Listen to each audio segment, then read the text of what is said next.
केंद्रक के अध्ययन को, जो आप कोशिका, आप तो आज ही हो, हमने सेल पढ़ी, सेल के बहुत सारे ऑर्गन्स बताए मैंने, क्या क्या ऑर्गन होते, क्या क्या काम करते हैं, फंक्शन वगैरह, है ना। तो उसमें एक ऑर्गन था जिसका नाम था आपके न्यूक्लियस, और न्यूक्लियस की जो स्टडी करते हैं उसको आप क्या कहते हैं, कैरियोलॉजी। एक केंद्रक के अध्ययन को क्या कहते हैं, अगर सीधा प्रश्न आ गया कि केंद्र के अध्ययन को क्या कहते हैं, तो याद रखना कैरियोलॉजी कहते हैं।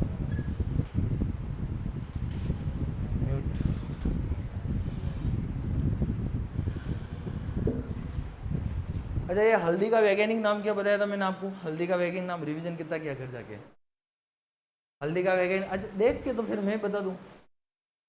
हाँ, से कुकुरमा लौंगा, क्या था, कुकुरमा लौंगा किसका वैज्ञानिक नाम था, हल्दी का। कुकुरमा लौंगा ही रहेगा इंग्लिश में भी, साइंटिफिक नेम एक ही होता है। जैसे मैंने आपको कद्दू का बताया था, कद्दू का क्या था, कुकुरबिटा मैक्सिमा, क्या था, कुकुरबिटा मैक्सिमा। ये नाम थोड़े अजीब है लेकिन इम्पोर्टेंट है, थोड़े अजीब है लेकिन इम्पोर्टेंट, लेकिन अब तक जिसने तीसरी बार ये क्लास में बैठा है ना, उसको तो शायद याद हो गए, नहीं हुए अभी तक। बरगद का आप बोल दोगे सर फाइकस है, क्या है, फाइकस। अपना राष्ट्रीय वृक्ष कौन सा है, बरगद। बरगद का बॉटनिकल नेम अगर आपको पूछूं तो आप बोलोगे सर फाइकस।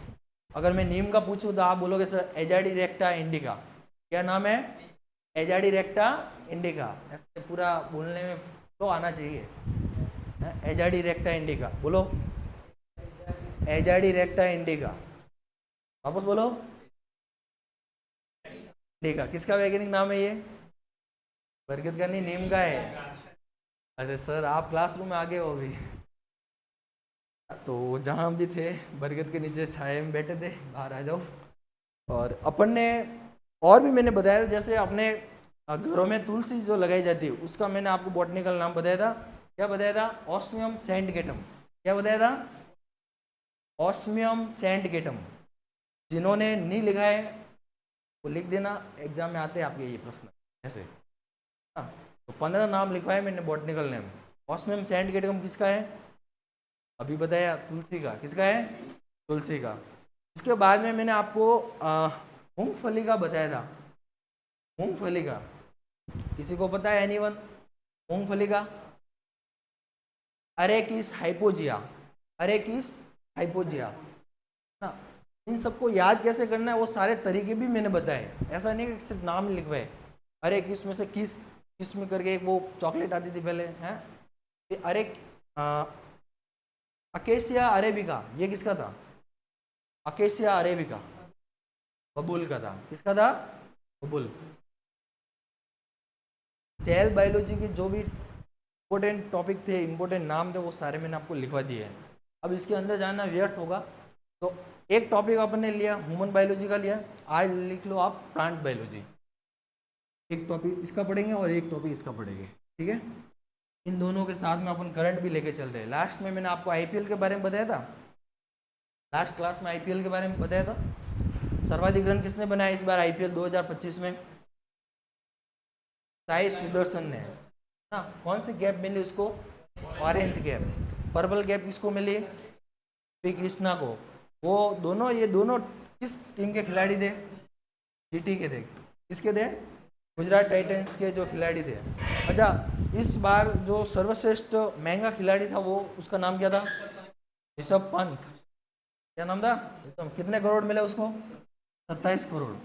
बाकी जो आरसीबी जीती है उसको कितने मिले, 20 करोड़। अकेला कितने लेके गया, 27 करोड़। आरसीबी को कितने मिले, 20 करोड़, पूरी टीम को, है ना। और अपने जैसे कि मैंने आपको बताया था आईपीएल में, आईपीएल अपना जो है ये कौन सा संस्करण था इस बार आईपीएल का, 18वां। आपने ट्वीट वगैरह भी देखा होगा, विराट कोहली का 18 साल का संघर्ष, कितना, 18 साल। तो आईपीएल का कौन सा संस्करण था, 18वां। पहला आईपीएल किसने जीता था, राजस्थान रॉयल्स ने, किसने जीता था, राजस्थान रॉयल्स ने।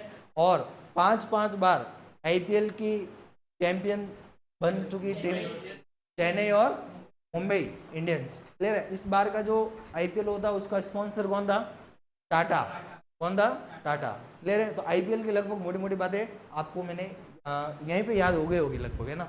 और वैसे आप अपडेट है तो क्रिकेट वगैरह तो देखते ही हो। पे कमीशन बताया था क्या मैंने आपको क्लास में? पे कमीशन नहीं बताया? आज क्लास हो जाएगी, उसके बाद में एक छोटा सा टॉपिक है पे कमीशन जो आने वाला है इस बार, वो भी आपको उसके ऊपर भी डिस्कस करेंगे। लेकिन इससे पहले जो साइंस की क्लास है उसमें लिख दो प्लांट बायोलॉजी। प्लांट बायोलॉजी, इससे पहले आपने सेल के बारे में पढ़ा था। अब मैं आपको प्लांट के बारे में बताऊंगा कि प्लांट के बारे में जो आपके कैसे कैसे प्रश्न आए हुए हैं और कैसे आ सकते हैं। क्लियर है? तो सबसे पहले तो फादर ऑफ प्लांट बायोलॉजी किसे कहते हैं? वनस्पति विज्ञान का जनक किसे कहा जाता है? पहला प्रश्न ही मेरा ये है। पहला प्रश्न नहीं है तो याद रखना। देखो, जीव विज्ञान का जनक तो कहते हैं आपके अरस्तु को। तो कहते हैं अरस्तु को, ये सबको पता है। 12th में आपने पढ़ा होगा या 10th में पढ़ा होगा कि जीव विज्ञान के जो जनक है, फादर ऑफ बायोलॉजी, नाम याद रखा आपने, अरस्तु। लेकिन अगर ये आ गया कि फादर ऑफ प्लांट बायोलॉजी किसे कहते हैं? Father of plant biology,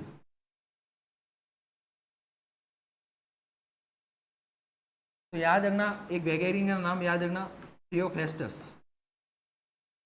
Theophrastus को जो है आपके फादर ऑफ प्लांट बायोलॉजी कहते हैं, यानी कि वनस्पति विज्ञान का जनक जो है आपके थियोफेस्टस को कहते हैं, है ना। प्लांट के अंदर जीव होता है, इस बात की हमें जो है जानकारी किसने दी, इस बात की इंफॉर्मेशन हमें किसने दी? तो याद रखना हमारे भारत के एक वैज्ञानिक थे। किसी को पता है कि भाई प्लांट जो होते हैं, पौधे जो होते हैं, उनके अंदर भी जीव होता है। उनके अंदर भी क्या होता है?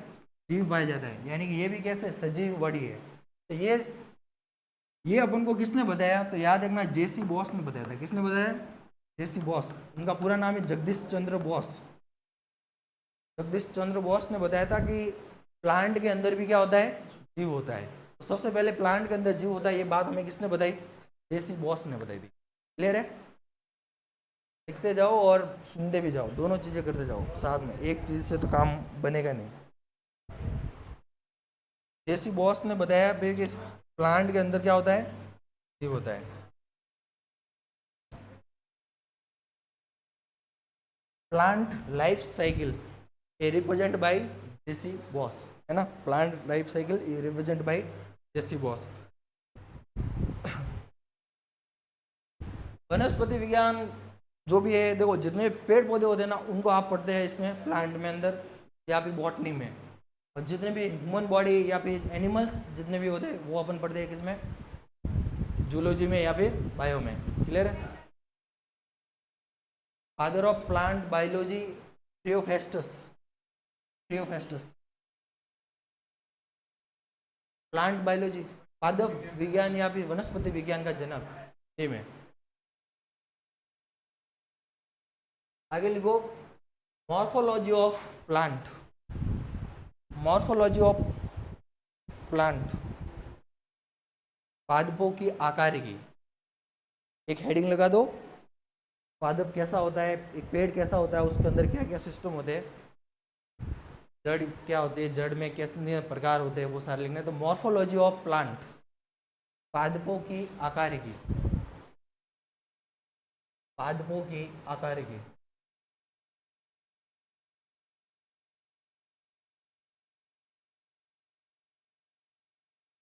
काफी लिखना है आपको मॉर्फोलॉजी ऑफ प्लांट। इसमें भी सबसे पहले प्लांट जो पढ़ने हैं आपको, वो लिखने हैं आपको आवर्त बीजी। आवर्त बीजी जो पादप होते हैं उनके बारे में आपको पढ़ना है। आवर्त बीजी पादप इंग्लिश में इनको कहते हैं एंजियोस्पर्म। एंजियोस्पर्म क्या होते हैं? एंजियोस्पर्म स्टेप बाय स्टेप हम चलेंगे। आवर्त, आवर्त बीजी। सर अभी मैसेज क्यों कर रहे हो?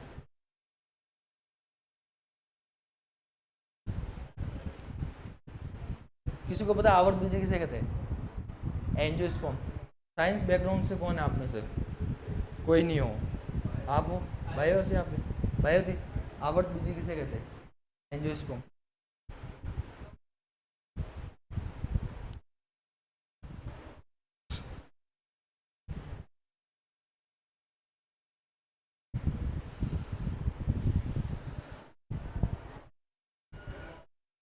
सबसे पहले मैंने आपको बताया फादर ऑफ प्लांट बायोलॉजी, तो नाम क्या याद रखना है?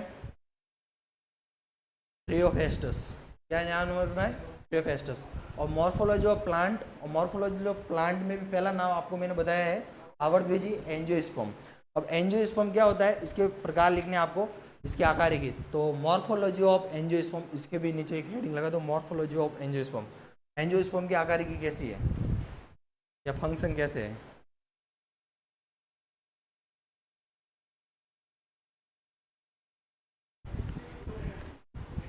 तो देखो, सीधी सिंपल सी भाषा में अगर मैं आपको कहूँ कि भाई आवर्तबीजी पादप किसे कहेंगे, तो ऐसे पौधे या फिर ऐसे प्लांट जिनके अंदर तना, पत्ती, फूल, इन सभी का जो है विकास एकदम पूर्ण रूप से होता है। इन सब का विकास पूर्ण रूप से होता है। तो ऐसे जो प्लांट होते हैं वो आपके क्या कहलाते हैं? एंजियोस्पर्म। वापस सुनना, ऐसे प्लांट जिनके फूल, पत्ती, जड़ा, तना वगैरह, इन सब का विकास, डेवलप जो है वो एकदम पूर्ण तरीके से, यानी कि संपूर्ण रूप से होता है, ऐसे प्लांट को अपन कहते हैं आवर्तबीजी। तो आवर्तबीजी में लिखो कि ऐसे पादप या ऐसे पौधे, इंग्लिश वाले भी लिखते जाना साथ में और हिंदी वाले भी, जिनका विकास पूर्ण रूप से होता है।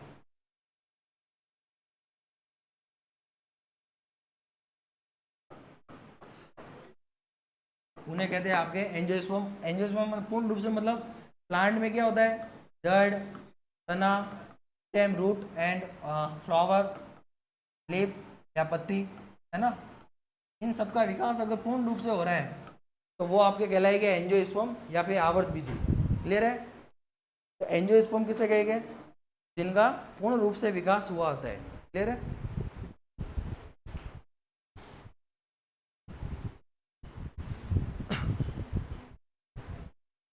Character of angiosperm. नेक्स्ट लिखो कैरेक्टर ऑफ एंजियोस्पर्म, यानी कि एंजियोस्पर्म के लक्षण क्या है।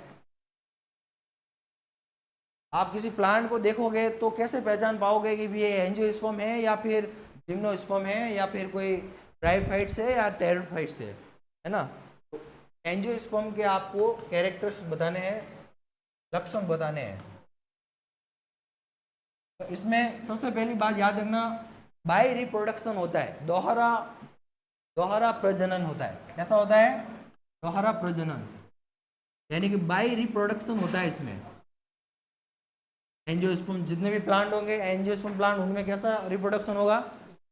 बाय रिप्रोडक्शन या फिर दोहरा एंजियोस्पर्म रिप्रोडक्शन। और इसमें याद रखना निषेचन की जो प्रक्रिया है वो भी होती है द्वारी, यानी कि फर्टिलाइजेशन जो सिस्टम है, फर्टिलाइज सिस्टम जो है वो भी कैसा होगा? बाय ड्यूअल होगा, है ना, दोहरा होगा। तो दोहरा निषेचन बाय फर्टिलाइजेशन, ये आपको मैं इसके लक्षण बता रहा हूँ कि इस प्रकार के कोई भी होते हैं ना, उनको कहते हैं आप एंजियोस्पर्म। तो दो हो गए आपके।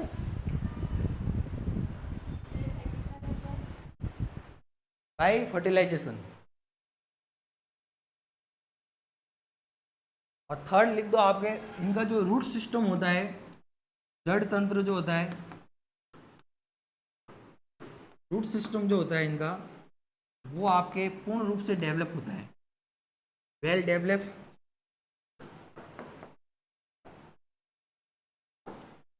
इनका जो रूट सिस्टम या जड़ तंत्र जो होता है वो पूर्ण रूप से डेवलप होता है। तीसरा पॉइंट इसमें लिखना आप,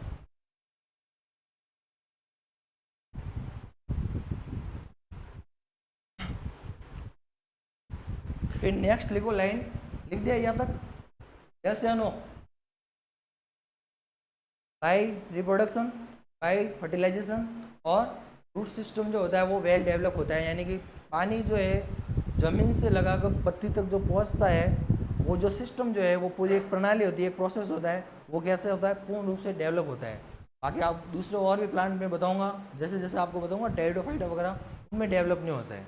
हाँ, तो इसमें ये एक इम्पोर्टेंट बात है। इसमें आगे लिखो कि यह मुख्य रूप से द मोस्ट, यह मुख्य रूप से मृतोपजीवी, मृतोपजीवी को इंग्लिश में क्या करेंगे? मृतोपजीवी को, मृतोपजीवी को क्या कहते हैं इंग्लिश में? किसी को पता है मृतोपजीवी को इंग्लिश में क्या कहते हैं? Saprophyte, saprophyte, saprophyte. देखो यह मुख्य रूप से मृतोपजीवी सैप्रोफाइट्स,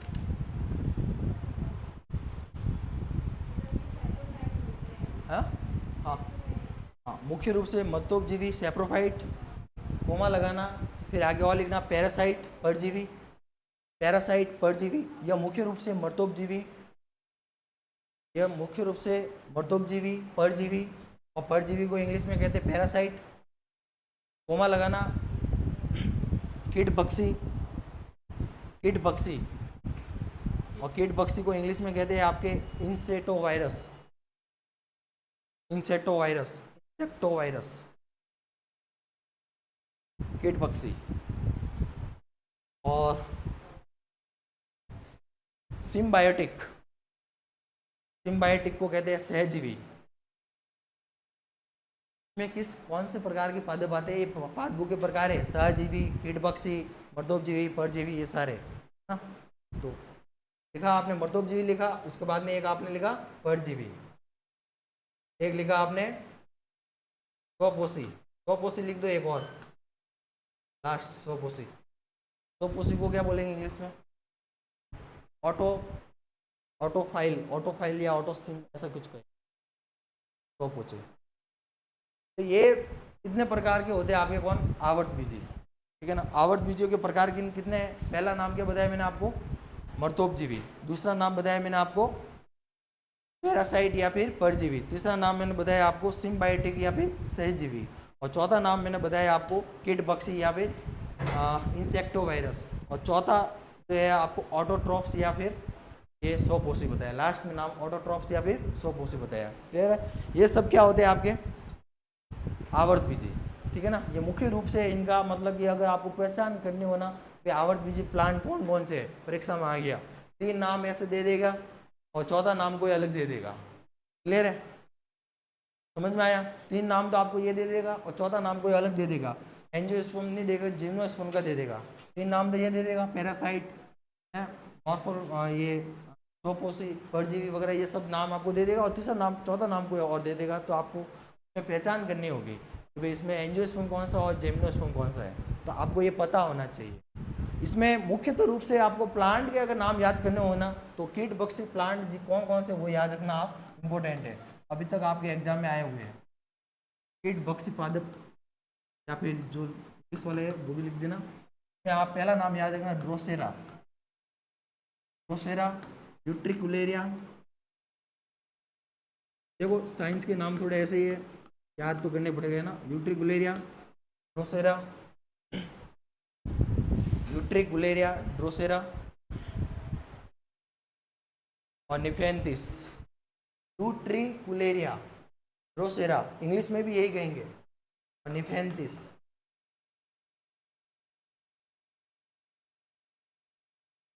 निफेंथिस, हाँ जी, बात हो तो इंग्लिश में भी यही कहेंगे, ड्रोसेरा को ड्रोसेरा ही कहेंगे। यूट्रिकुलेरिया,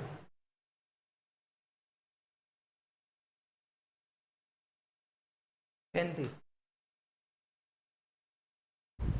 तो ये 3 प्लांट के नाम याद रखना। आपके 2 बार ये एग्जाम में पूछा हुआ है कि आपके ड्रोसेरा, ड्रोसेरा कैसा प्लांट है ना। तो ड्रोसेरा कैसा प्लांट है? हाँ, अपने एंजियोस्पर्म पढ़ रहे हैं ना, उसी में टाइप्स पढ़ रहे हैं। आवर्त बीजी ही है, लेकिन आवर्त बीजी में भी कौन सा है? कीट पक्षी है। कीट पक्षी किसको कहेंगे?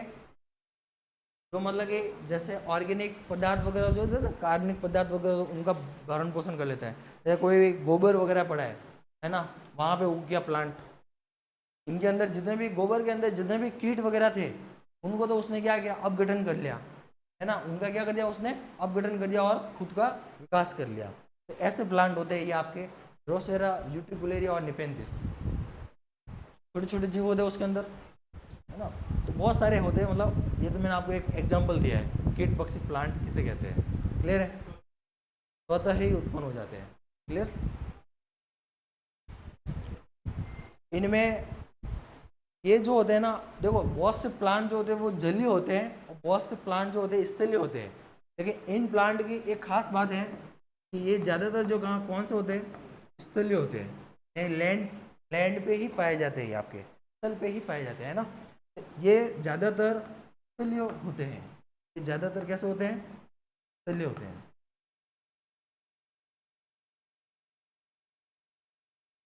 स्थलीय होते हैं ज़्यादातर, याद रखना। ये आवर्तबीजी जो प्लांट होते हैं वो ज़्यादातर कैसे होते हैं, स्थलीय होते हैं। मतलब कि प्लांट जो जमीन पर ज़्यादा पाए जाते हैं, पानी में ज़्यादा पाए नहीं जाते। यानी जैसे मैं ब्रायोफाइट्स वगैरह आपको बताऊंगा तो उस समय मैं आपको पूछूंगा कि भाई ब्रायोफाइट्स कैसे होते हैं। तो ब्रायोफाइट्स जो होते हैं वो दोनों जगह पाए जाते हैं, पानी में भी पाए जाते हैं और स्थल में भी पाए जाते हैं। इसलिए पादप जगत या फिर प्लांट जो वर्ल्ड है पूरी, है ना, पूरी सृष्टि जो है पादपों की, जो पादप जगत है उनका जो उभयचर, उभयचर का मतलब क्या होता है, उभयचर, उभयचर मतलब जो पानी में भी रहता है और जमीन पे भी रहता है, उसको हम क्या बोलते हैं, उभयचर।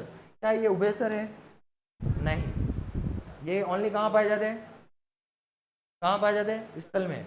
उभयचर किसको कहते हैं अपन, जो जमीन पे भी पाए जाते हैं और पानी में भी पाए जाते हैं, उनको अपन कहते हैं उभयचर। लेकिन उसका एग्जाम्पल एक ही है, वो है ब्रायोफाइट्स, वो मैं आपको आगे बताऊंगा। तो यहाँ आपको याद क्या रखना, केवल ये कहाँ पाए जाते हैं, जमीन पे, ठीक है। फिर इसमें दो प्रकार के होते हैं आपके आवर्तबीजी एंजियोस्पर्म, दो प्रकार के होते हैं। एक तो होते हैं आपके एक बीजपत्री,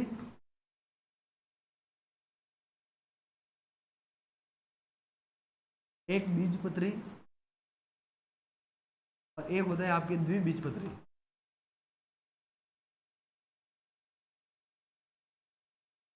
इसका मतलब क्या हुआ सर बताओ, एक बीजपत्री मतलब उसका जो बीज होता है वो अकेला होगा, उसके दो पार्ट नहीं कर सकते आप, तो क्या कहेंगे अपन, एक बीजपत्री, है ना। इंग्लिश में इसको क्या कहेंगे यार, इंग्लिश वाले, इंग्लिश में इसको कहेंगे, एक मिनट में बता देता हूँ आपको इसको क्या कहते हैं। एक बीजपत्री, मोनो, मोनो लीव, ऐसा कुछ है, मोनो सीड्स। एक बार सर्च करके देख लो आप इंग्लिश में इसको क्या कहते हैं। एग्जैक्टली मुझे याद नहीं आ रहा इंग्लिश में एक बीजपत्री और द्विबीजपत्री को क्या कहते हैं, मोनो और डाई ऐसा कोई नाम होगा ज़्यादा, और तो क्या है? एक बीजपत्री, एक बीजपत्री, मोनो। हाँ, तो ये जो भी इन्होंने बोला है ना, ये नाम है अपने, अपने तो याद क्या रखना है, ये इजी, इसलिए इससे ज़्यादा तो इजी क्या है, यही है। तो अपन को एक बीजपत्री और द्विबीजपत्री याद रखना है। यानी कि जैसे आप, नीम होता है, नीम, नीम की क्या होती है, निमोली होती है। निमोली को दो भाग में डिवाइड कर सकते हैं क्या, नहीं कर सकते, तो वो कैसा हो जाएगा आपके एक बीजपत्री। गेहूँ जो होता है, गेहूँ का जो बीज होता है उसको दो भाग में डिवाइड कर सकते हैं क्या, नहीं, तो वो कैसा हो जाएगा आपके एक बीजपत्री। जैसे मैं आपको बताऊँ केला होता है, केले को क्या दो भागों में डिवाइड कर सकते हैं क्या, नहीं, तो वो कैसे, केले को, अरे वो बीच में से उसके बीज की बात कर रहा हूँ मैं, केले की बात नहीं कर रहा हूँ। तो केला ऐसे ही चुना होगा, डायरेक्ट केले ही चुना होंगे जमीन से, पहले तो उसका बीज होगा, बीज का फॉर्मेशन होगा, परागकण होगा, उसके बाद में, हाँ, हाँ। तो एक बीजपत्री ऐसे लिख दो, अरे एक बीजपत्री की परिभाषा लिख दो, ऐसे पादप या ऐसे पौधे,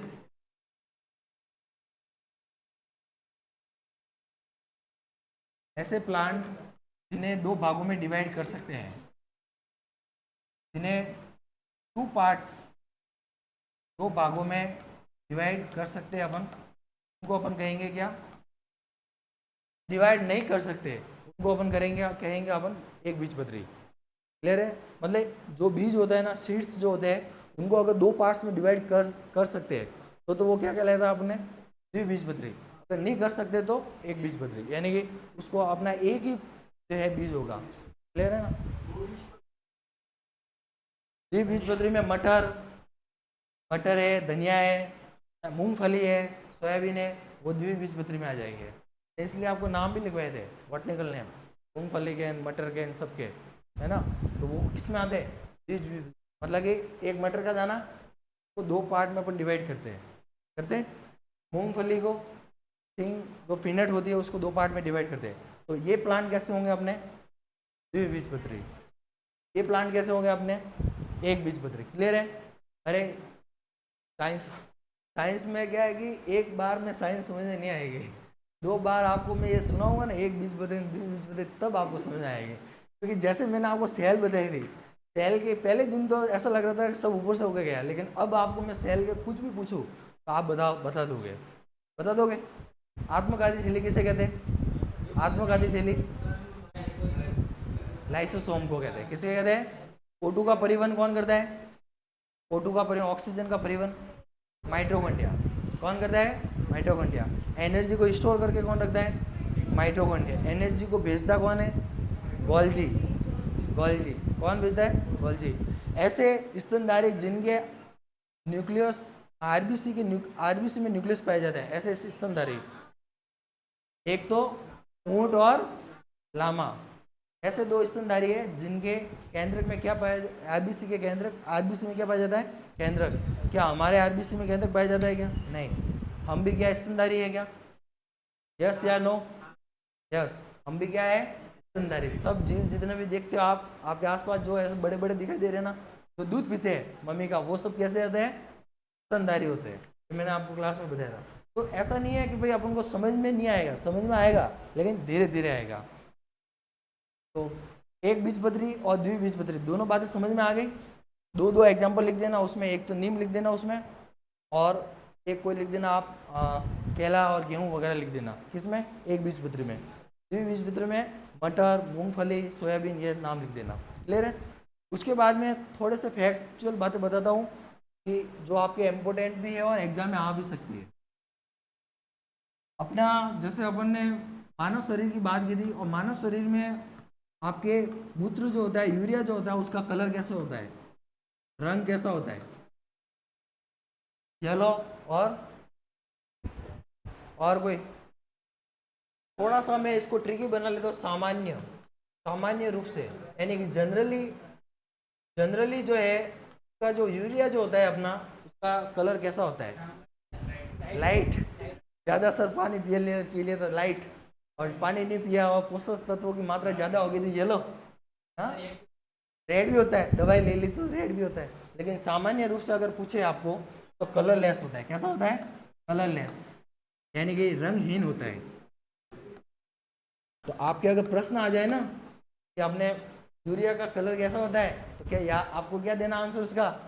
रंगहीन। ऐसे नहीं येलो, पीला, लाल है ये तो विशेष स्थितियों में होते हैं।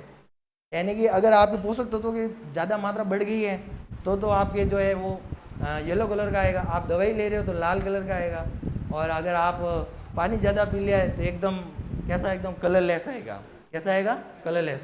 तो सामान्य या जनरली अपने कैसा होता है यूरिया? तो याद रखना, रंगहीन या फिर कलरलेस होता है मानव शरीर में। क्लियर है? गाजर जो होते हैं ना, गाजर सबने खाई है। गाजर का हलवा भी आपने खाया होगा, है ना? तो गाजर का जो हलवा खाते हो, उसमें आप लाल रंग डालते हो या हो जाता है? हो जाता है ना? तो मुझे ये बताओ, गाजर में ये लाल रंग किसके कारण होता है? गाजर जो होती है उसके अंदर लाल रंग किसके कारण होता है? तो याद रखना, किसके कारण होता है? गाजर बहुत पौष्टिक होती है, बहुत मीठी होती है, इसलिए लाल होती है। हाँ, तो याद रखना, गाजर में एक फिगमेंट पाया जाता है, एक वर्णक पाया जाता है, एक फिगमेंट पाया जाता है गाजर में, जिसको बोलते हैं कैरोटीन। कैरोटीन की मात्रा होती है, इसलिए जो है गाजर का रंग कैसा होता है? लाल होता है।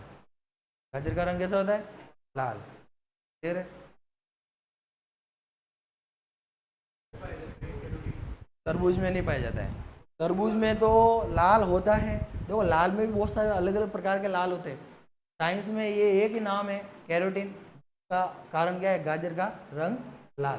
बाकी किसी भी लाल रंग से इसका कोई लेना देना नहीं है, तरबूज हो कि कोई भी हो। क्लियर है? तो मानव का याद रखना हो, गाजर का याद। और हल्दी का किस कारण होता है पीला रंग? हल्दी का पीला रंग किस किस कारण होता है? कौन सा फिगमेंट पाया जाता है उसके अंदर? हमारी बॉडी है ना, हमारी बॉडी। अब जैसे मैं थोड़ा काला हूँ, करण थोड़ा गोरा है, तो ये भी क्या है? फिगमेंट है, वर्णक है। क्या है? वर्णक। यानी फिगमेंट काम करते हैं अपनी बॉडी में भी।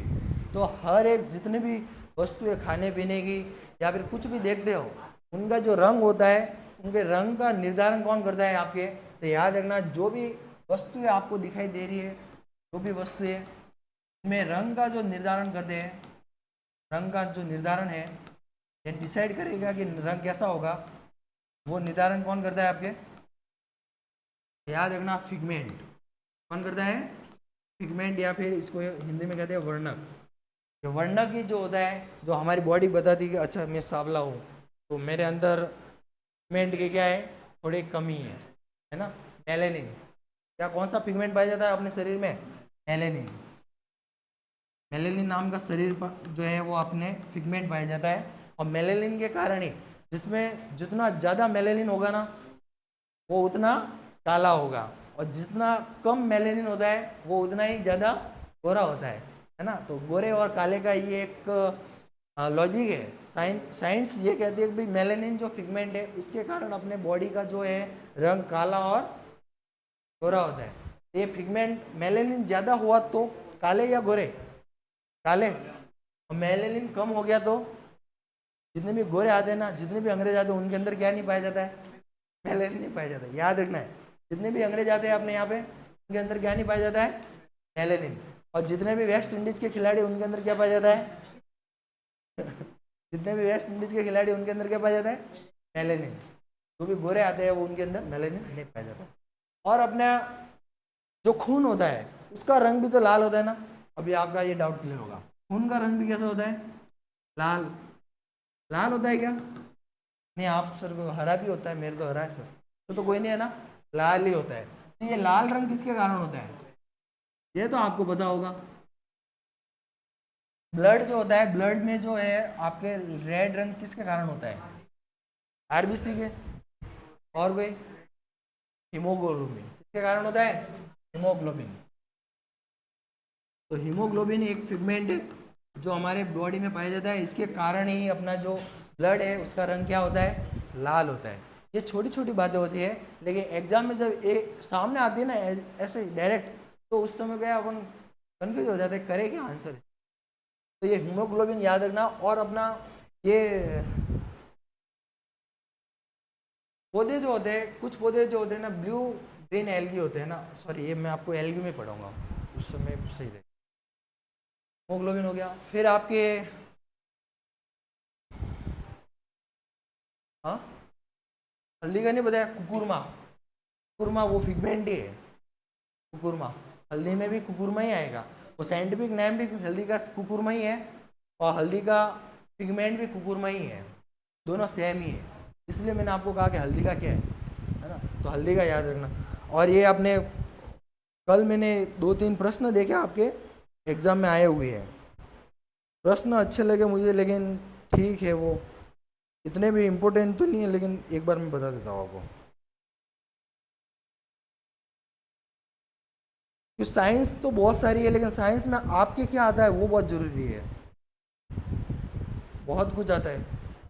साइंस दोनों दोनों है आपके, जूलॉजी और दोनों है, प्लांट और फिजिक्स केमिस्ट्री भी है।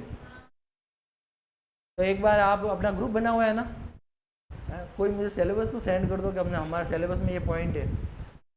हाँ, और ग्रुप में मुझे कोई जवाब ही नहीं देता है, एक भी एक्टिव नहीं है।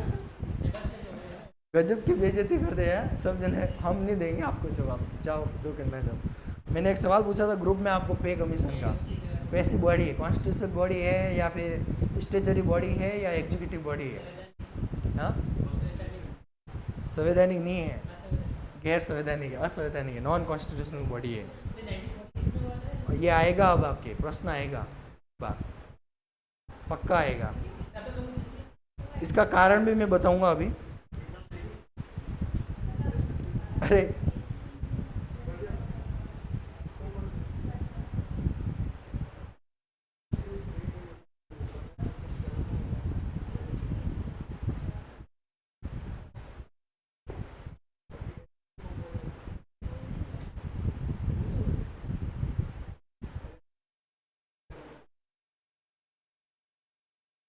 टमाटर में लाल रंग किसके कारण होता है, पता है आपको? टमाटर में लाल रंग, लाइकोप्रिन। तो याद रखना, टमाटर का अगर आ जाए तो टमाटर में आप याद रखना लाइकोपिन। लाइकोपिन, लाइकोपिन पिगमेंट के कारण टमाटर का रंग कैसा होता है? लाल। लाल रंग गाजर का तो कैरोटीन, टमाटर का लाइकोपिन। और अपने ब्लड का हीमोग्लोबिन, तो ये सारे फिगमेंट है। हाँ हाँ, ये पे कमीशन, अभी मैंने आके यही तो कहा था, मैं पे कमीशन के बारे में आपको बताऊंगा। मैं 12 तो वैसे बच गए, लेकिन एक हेडिंग लगा दो, पे कमीशन। अभी देखो मेरी क्लास है ना, थोड़ी ऐसा लगता होगा कि यार ये साइंस पढ़ा रहे हैं कि आर्ट एंड कल्चर पढ़ा रहे हैं कि पॉलिटी पढ़ा रहे हैं, तो अपनी क्लास मिक्स वाली क्लास है। पहले मैं आपको बता दूँ, आपके शेड्यूल में भी क्या आया होगा, जीके ऑब्लिक साइंस दोनों लिखे हुए हैं ना। हाँ, तो मैं कुछ भी बता सकता हूँ, मुझे पूरे एकदम राइट से है। हाँ, कि आप जो मन हो वो बताया करो क्लास में जाके, लेकिन बताना है, लेकिन ऐसी चीज़ें बतानी है जो उनके इम्पोर्टेंट हो, एग्जाम में आए इसके पहले। इसीलिए मुझे है ना, मैं खुद है ना मतलब प्रिपरेशन करके आता हूँ, आपके एग्जाम के पेपर वगैरह देख के आता हूँ कि ये चीज़ें इनके आई हुई है और ये आ सकता है इस बार। तो क्लास इम्पोर्टेंट भी है और बेसिक भी है, क्लियर है। तो अभी लिखो पॉलिटी का एक पार्ट है, यही लिखना इसी में ही है ना, पॉलिटी का एक पार्ट है। पॉलिटी में आता है आपके पे कमीशन, पे कमीशन या फिर पे आयोग। अरे हेडिंग लगा दो, बातें कम कर दो, पे कमीशन लगा दो। छोटा सा 5 मिनट का टॉपिक है, ये समझ के जाओ। हाँ, पे कमीशन, नहीं नहीं, वित्त आयोग तो अलग होता है, वो कहेंगे आप फाइनेंस कमीशन, ये अलग होता है। इसका वर्णन हमने संविधान के आर्टिकल 280 में है। ये अलग चीज़ है और ये अलग चीज़ है, और ये क्यों बता रहा हूँ कि ये इस बार इम्पोर्टेंट है। इम्पोर्टेंट क्यों है, देखते जाना। पे कमीशन अगर आपको पूछ ले तो सबसे पहली बार पे कमीशन कब आया था, तो याद रखना 1946 में आपके पे कमीशन आया था। क्लियर है, पहला के पे कमीशन। दूसरी बात इसमें याद रखना आप, पे कमीशन का काम क्या होता है। तो पे कमीशन का काम होता है सैलरी अनाउंसेस, यानी कि जितने भी ये कर्मचारी होते हैं ना गवर्नमेंट के, उनकी जो सैलरी होती है वो सैलरी कितनी होगी, है ना। सातवां पे ग्रेड है, 8वां पे ग्रेड है, कौन सा पे ग्रेड है, ये काम कौन करता है आपके, पे कमीशन। तो सैलरी अनाउंस का काम करता है आपका पे कमीशन। क्लियर है। अब ये पे कमीशन कैसी बॉडी है, ये प्रश्न ग्रुप में भी भेजा था, यहाँ पे तो मैं बता देता हूँ। तो याद रखना, 3 प्रकार के आयोग होते हैं। कमीशन कितने होते हैं, 3 टाइप्स के होते हैं। एक तो होता है आपके कॉन्स्टिट्यूशनल, एक होता है आपके सांविधिक या फिर इसको स्टेचुरी कहते हैं, एक होता है आपके एग्जीक्यूटिव या फिर कार्यकारी कहते हैं। तो ये 3 प्रकार के अपने कमीशन होते हैं। जब भी आप पॉलिटी पढ़ोगे उसमें 3 प्रकार के कमीशन पढ़ोगे। कमीशन क्या, जैसे आपने अभी मैंने बताया वित्त आयोग, वैसे होता है आपने यूपीएससी, है ना, वैसे होता है आपके निर्वाचन आयोग, वैसे आपके होता है मुख्य सूचना आयोग, है ना, इलेक्शन कमीशन। तो ऐसे बहुत सारे होते हैं आपके। तो ये सारे जितने भी कमीशन आप पढ़ोगे ना, उनमें कमीशन के 3 टाइप्स पढ़ोगे। एक तो ये कमीशन कैसा होगा, कॉन्स्टिट्यूशनल। कॉन्स्टिट्यूशनल मतलब उसका प्रावधान कहाँ होगा, संविधान में, यानी कि उसके अंदर आप क्या पढ़ोगे, आर्टिकल पढ़ोगे। क्या पढ़ोगे, आर्टिकल। दूसरा टाइप से आपके सांविधिक। सांविधिक क्या होता है, तो सांविधिक में एक बात याद रखना, सांविधिक में क्या होता है कि सांविधिक जो होता है वो आपके पार्लियामेंट जो होती है ना, पार्लियामेंट में एक्ट बनेगा, यानी कि कानून बनेगा, या फिर पार्लियामेंट में बिल आएगा, उसके माध्यम से अगर कोई आयोग बनाए तो वो आयोग कैसा कहलाएगा, आपके सांविधिक। संवैधानिक, एक होता है संवैधानिक और एक होता है सांविधिक। दो मेजर डिफरेंस है, ज़्यादा ज़्यादा नहीं है, माइनर मिस्टेक करवा सकता है एग्जामिनर आपसे। एक तो संवैधानिक और एक संवैधानिक। तो ये इंग्लिश में इसको बोलेंगे कॉन्स्टिट्यूशनल, और इसको क्या बोलेंगे, स्टेचुरी बॉडी। क्या बोलेंगे, स्टेचुरी बॉडी, है ना। और ये एक तीसरा होता है आपके कार्यकारी, यानी कि एग्जीक्यूटिव ऑर्डर के माध्यम से यह राष्ट्रपति ऑर्डर दे दिया भाई ये आयोग गठन करना है ना। तो वो आपके 3 टाइप का होगा। अभी मैं जो आपको बता रहा हूँ पे कमीशन, वो इन तीनों में भी नहीं है ना। पे कमीशन इन तीनों में नहीं है, तो उसको अपन क्या बोलेंगे, नॉन कॉन्स्टिट्यूशनल या फिर गैर संवैधानिक। तो पे कमीशन कैसा आयोग है, बताओ जरा, कैसा आयोग है, गैर संवैधानिक। तो याद रखना, अपना पे कमीशन जो है वो कैसा आयोग है, गैर संवैधानिक, है ना। तो पे कमीशन यहाँ लिख दो साइड में, गैर संवैधानिक या नॉन कॉन्स्टिट्यूशनल।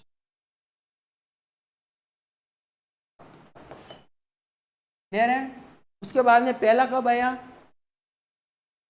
क्या काम करता है, कैसा है, अब इसका प्रावधान कहां पर है? तो अभी मैंने जस्ट बताया वित्त आयोग, वित्त आयोग के अंदर भी एक और डिपार्टमेंट होता है जिसका नाम है व्यय विभाग, यानी कि एक्सपेंडिचर जो नाम है ना, डिपार्टमेंट जो है उसके अंतर्गत आपके ये आता है, कौन, पे कमीशन।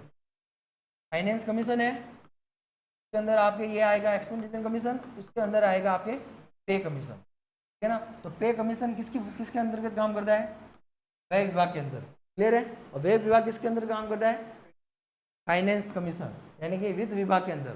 वित्त विभाग तो कैसा है, संवैधानिक, ये कैसा है, सांविधिक, इसके लिए एक्ट आया था। ये कैसा है, सांविधिक, ये कैसा है आपके गैर संवैधानिक, यानी कि नॉन कॉन्स्टिट्यूशनल बॉडी है। तो याद रखना, ये अगर आपको पूछे कि पे कमीशन किसके अंतर्गत काम करता है, तो व्यय विभाग के अंतर्गत काम करता है, व्यय विभाग।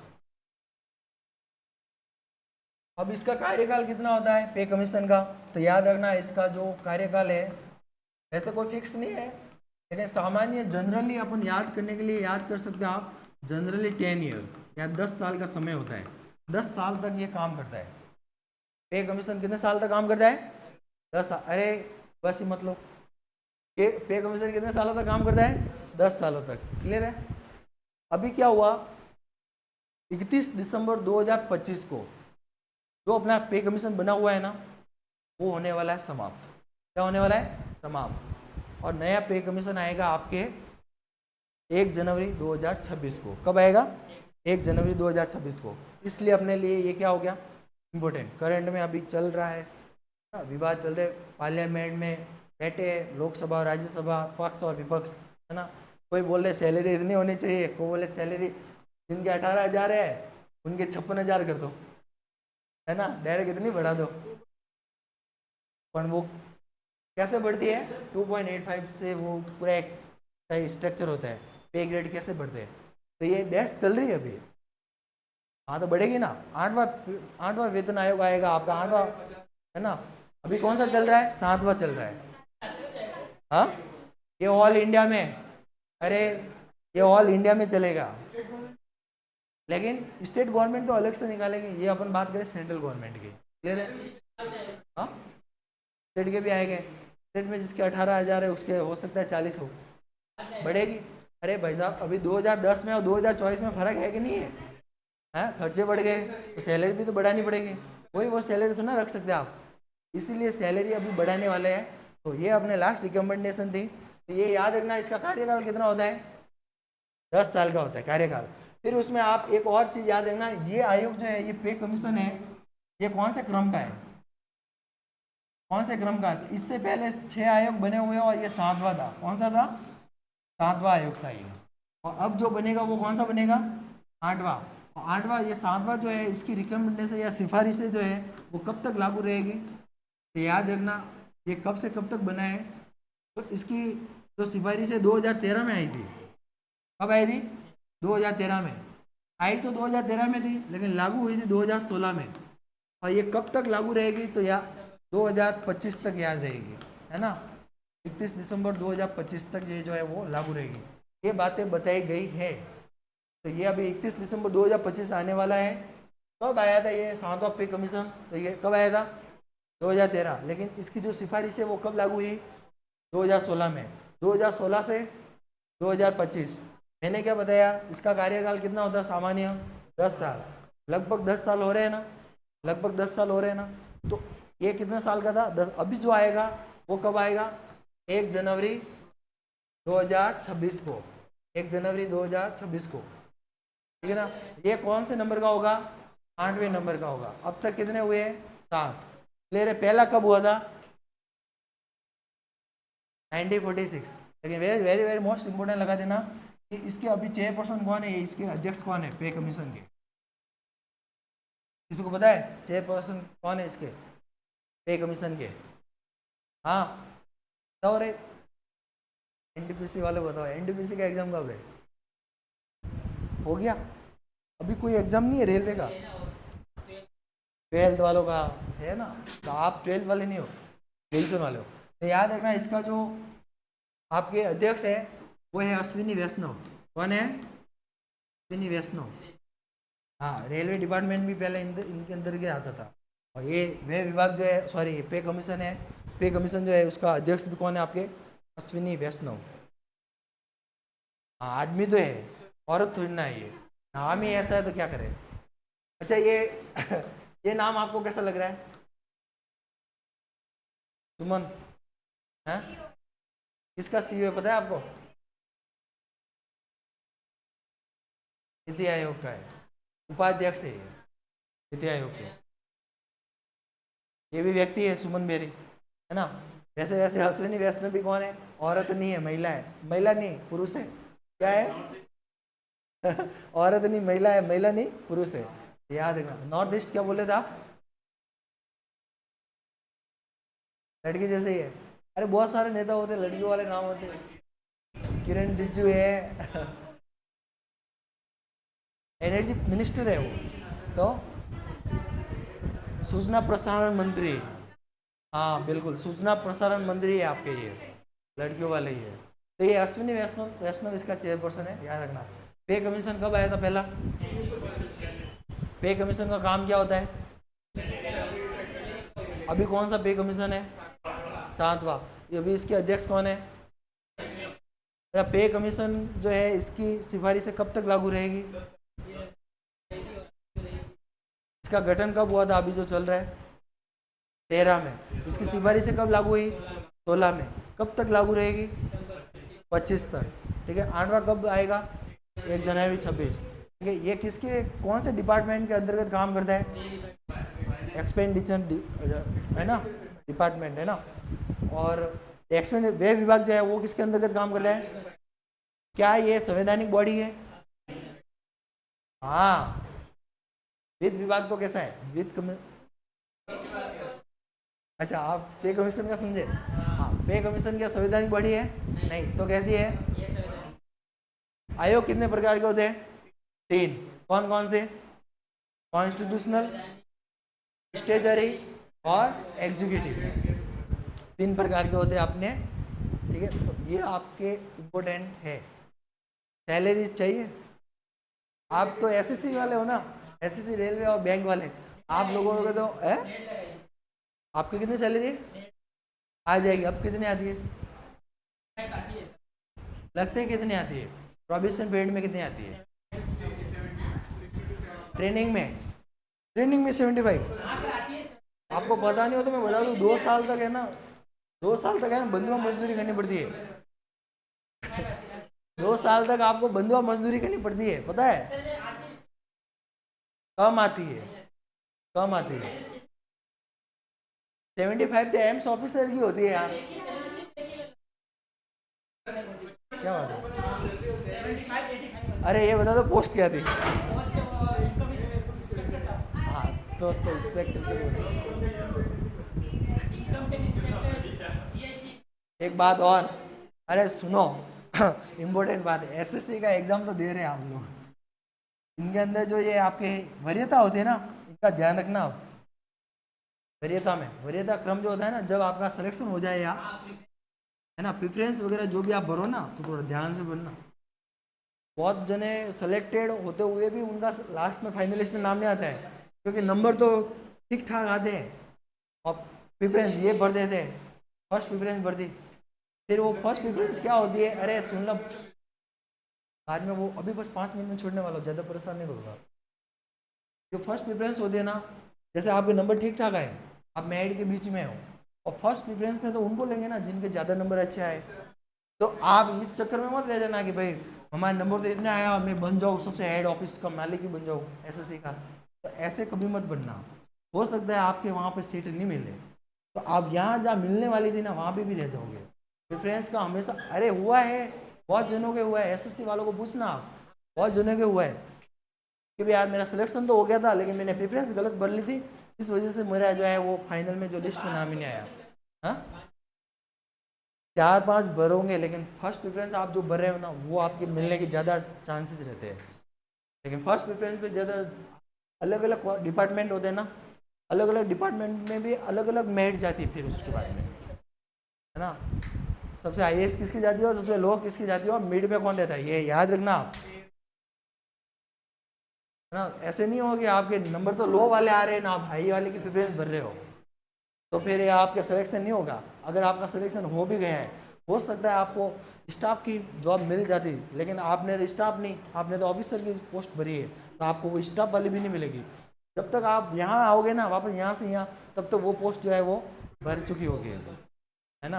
हाँ, तो वैकेंट जो होती है उस समय जो भी अपना स्तर देख लो, है ना, अपना स्कोर देख लो कि भाई हाँ अपन इस यहाँ पे है, इतने पानी में और इतने बाहर है, के बाद ही वो जंप लगाना आगे।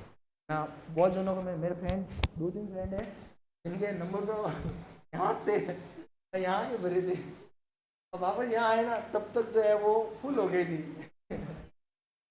नहीं लगी उनकी जॉब, वापस उन्होंने मेहनत कितनी करनी पड़ती है एसएससी में। हाँ हाँ, सीजीएल की बात कर रहा हूँ मैं।